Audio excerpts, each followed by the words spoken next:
আসসালামু আলাইকুম, সবাইকে স্বাগত আরও একটি ভিডিওতে। আমার সামনে যে নৌযানটি দেখছেন এটি হচ্ছে স্বর্ণদ্বীপ 7 লঞ্চ। দীর্ঘ 4 থেকে 5 বছর যাবৎ নৌযানটি সার্ভিসে বাহিরে রয়েছে। নৌযানটি শ্যামবাজারে 4-5 বছর যাবতই রয়েছে নৌযানটির একদম কন্ডিশন বর্তমানে একদমই শেষ। অন্যান্য লঞ্চ কিন্তু তার সাথে ঘেঁষতে কিন্তু একটা নৌযানটির বডির অবস্থা কিন্তু খারাপ, দেখতে পাচ্ছেন যে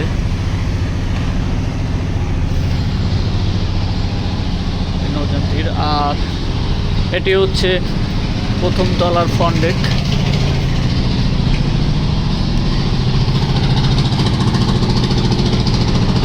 দেখতে পাচ্ছেন যে প্লেটগুলো কিন্তু অন্যান্য জাহাজের কিন্তু আঘাতে কিন্তু প্লেটগুলো বাঁকা হয়ে গেছে, মরিচা ধরেছে, জং পড়ে গেছে নৌযানটিতে। সম্ভবত এভাবে পড়ে আছে। আর এই হচ্ছে ডেক।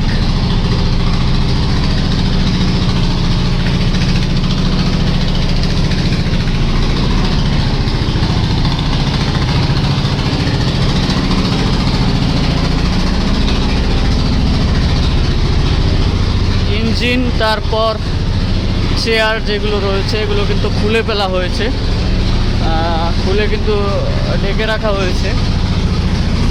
আর এটা হচ্ছে ইঞ্জিন রুম এরিয়া।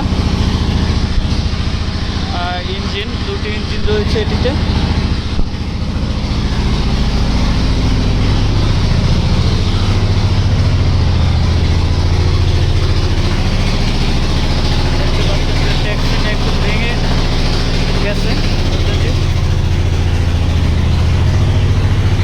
দ্বিতীয় তলায় ওঠা যাচ্ছে না, কারণ হচ্ছে তালা মারা, এজন্য। এই ছিল স্বর্ণদ্বীপ 7 লঞ্চের আপডেট। হয়তো এভাবে পড়ে থাকলে আর অল্প কিছুদিনের ভিতরেই এই নৌযানটিকে স্ক্র্যাপ করে ফেলা হবে। ধন্যবাদ সবাইকে।